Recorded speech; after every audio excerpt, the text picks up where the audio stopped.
Hi everyone, it's Matt from the Pen Habit, and you'll have to excuse my voice. I'm coming down with a little cold, but I figured since I'm stuck in the house, I might as well take some time to do a couple more videos. You'll also notice that behind me there is a new backdrop. This is thanks to some redecorating efforts that have gone into my guest room slash video studio. So I'm repurposing my bookshelves for a little bit of an ink display. And yes, in case you're wondering, I do have a problem, as is evidenced by the 120 some odd bottles of ink I have behind me. So let's get into this ink spot video. Today's video is about a very special ink. At least I think it's a very special ink. Montblanc Lavender Purple. So when I got into the fountain pen hobby just over 2 years ago, I was really into inks. And Montblanc inks are inks I really like, as is evidenced by the fact that almost this entire shelf is nothing but Montblanc inks. I really like most of their inks. But I saw Lavender Purple on the list of inks that you could order, but it was out of stock everywhere, and has been for a while. Well, late in 2014, early in 2015, I started seeing Lavender Purple showing back up on shelves again. I'm not entirely sure why it went off the market for a while, but I'm very, very, very glad it's back. I had never used it before, so this is a new ink to me, even though it had been around before, and I am a big fan. So let's dive into the review. So standard Montblanc box comes like this. You can pull it out, a little foam insert on the top, and then it comes in your standard horseshoe or shoe-shaped bottle, not horseshoe-shaped, but shoe-shaped bottle. So nice cap on the top. You can see here, standard for your Montblanc production line inks, not their special edition inks. 60 milliliter bottle, so it does hold a lot of ink. So overall, I really, really, really, really, really, really like this ink. And I like purple inks a lot. I always have. Greens and purples are probably my two favorite ink colors. But this ink looks like writing with blueberry pie filling. It is just a beautiful, rich purple color with a fair bit of red in it, or a kind of red-looking thing. So let's start off. Let me show you the faux chromatography. I'm actually using honest-to-goodness chromatography paper now instead of the paper towels I was using before. You can see there's a fair bit of gray in the ink, and then you get kind of this very light bluish tinge here, some lavender, and then a really dark purple right at the edge. I probably let this go just a bit longer than I should have, but see some really nice color there. Very rich color. Along those lines, let me walk you through the ink as it writes in different pens now, and then I will walk you through the full test that I did later. So I'm just going to start at the fine end of the spectrum and work my way down. So this first pen, I have to dip because it's a dip pen, but this is didn't dip it well enough apparently. This is the Ranga Ebonite dip pen.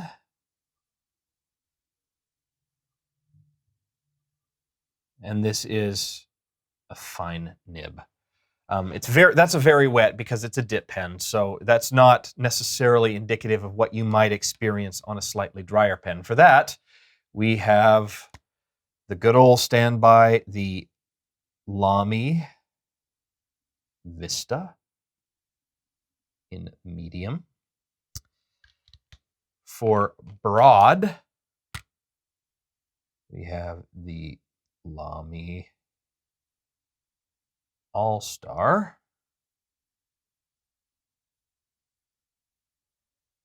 And you can start to see, especially right around here, that's where I start to get a lot of that it looks like blueberry pie filling kind of thing, because it's just such a rich, purpley, bluish, reddish. It looks like blueberry pie filling. It's really quite spectacular.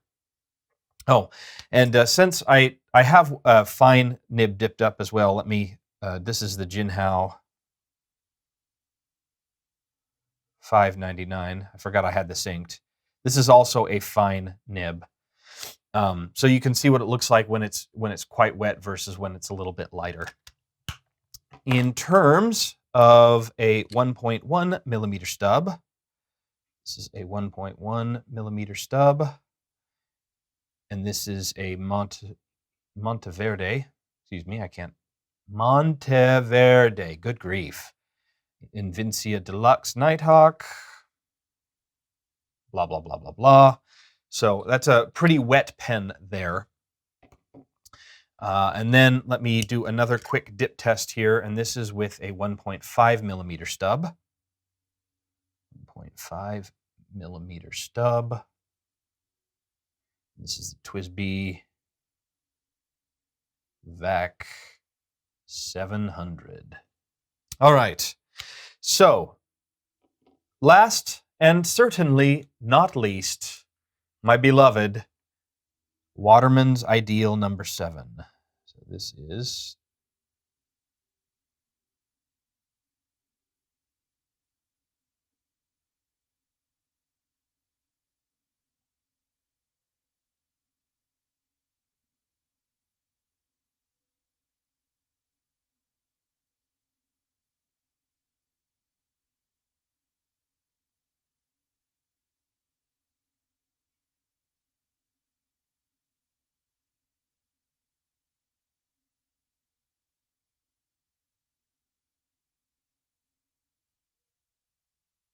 and as you can tell, I am not much of a calligrapher, but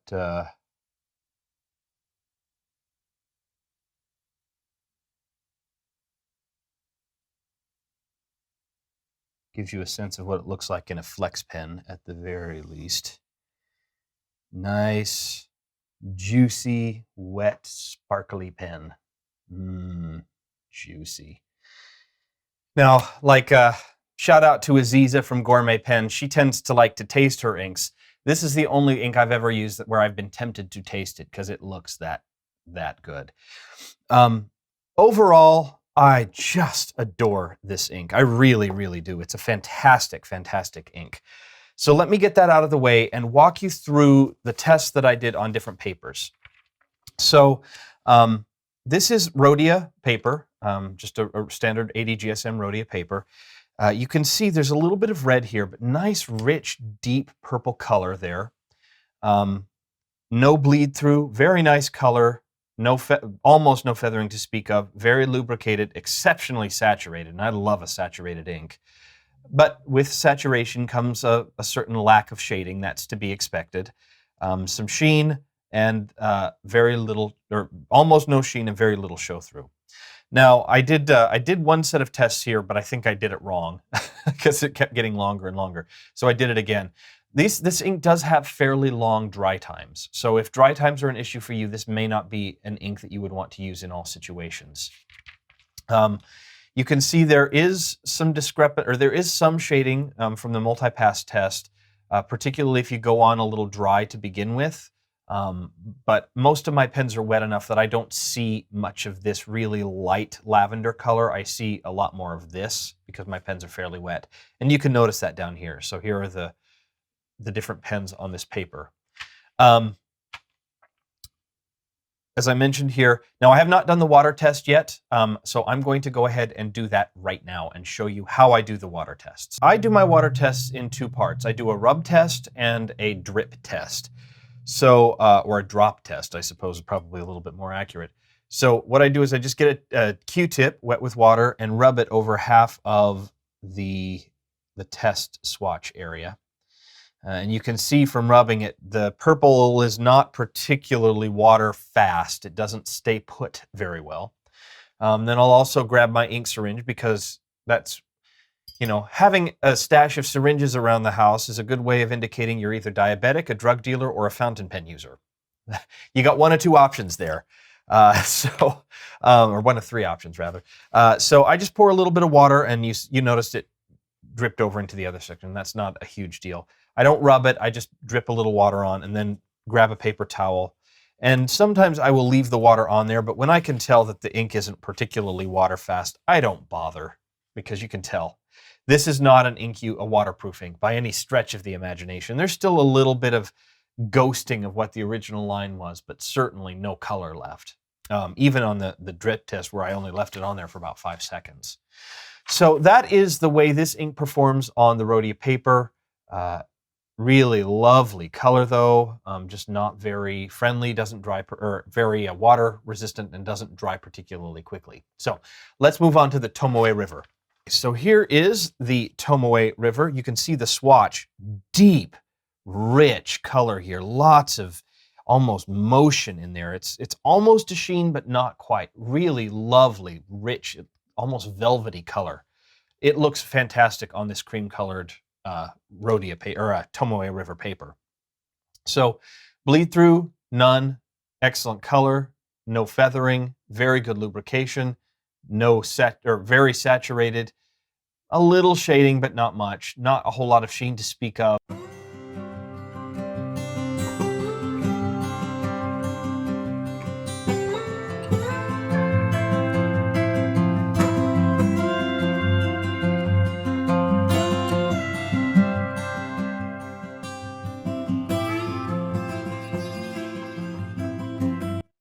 And it does show through a little bit more on this than on other papers.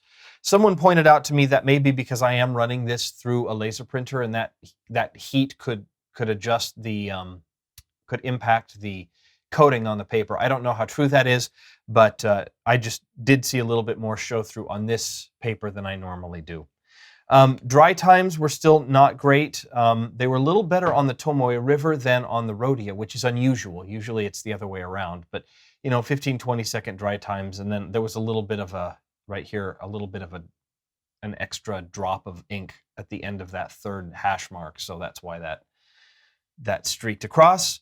On the multi-pass shading test, again, not a huge variation, and most of my pens aren't dry enough to see behavior like that. You can see the different pens, still lovely rich purple color.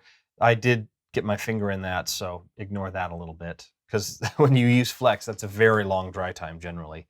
And then on the water test here, again, next to no water resistance at all. But man, the color on this cream color Tomoe River paper is really spectacular. And finally, let us go to the Staples cheap copy paper, and it's 75 GSM, very absorbent. The color on this paper goes real flat, real quick. You don't get any of that depth of color that you get, that velvety, that looks almost like velvet, the nap on a velvet sheet of velvet. You don't get that at all on this paper. Bleed through, there's a fair bit, not an insane amount, and I can show you that here.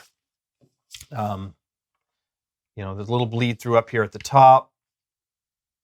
On the Flex writing, you would expect it, but even on just the regular medium, there's a fair bit of bleed through. Not super great ink for non-fountain pen friendly paper. There's a lot of feathering. Still pretty good lubrication and saturation.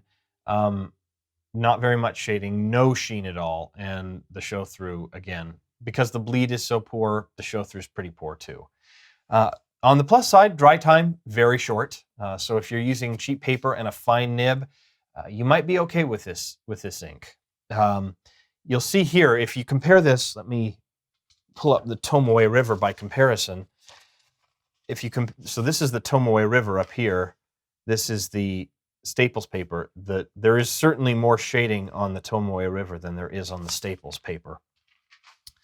Lots of bleed through though, feathering rather, just lots and lots of feathering. This ink does not like to be wet on cheap paper at all. And then surprisingly, fairly water resistant on the cheap paper. That's probably because the paper is much more absorbent, so the ink is in the fibers of the paper as opposed to just sitting on the top like it is on some of the others. So that is my walkthrough of Montblanc Lavender ink Clearly, it's an ink I like a lot. I love the color. Water resistance and dry times aren't generally huge deals for me. I probably wouldn't use this ink for journaling, simply because if I want to turn the page, I don't want to have to wait 30 seconds to turn the page, and I don't necessarily want to have to blot every page. So I would go with a slightly faster drying ink for journaling. But man, I adore this color. Every time I eat it, as I've mentioned, it makes me want a slice of blueberry pie, which just happens to be my favorite kind of pie. So that is my ink spot review of Montblanc Lavender Purple. I'm very grateful it's back on the market, and I'm also very grateful that you have joined me here for another video. Thank you for watching, and we will see you here next time on The Pen Habit. Bye.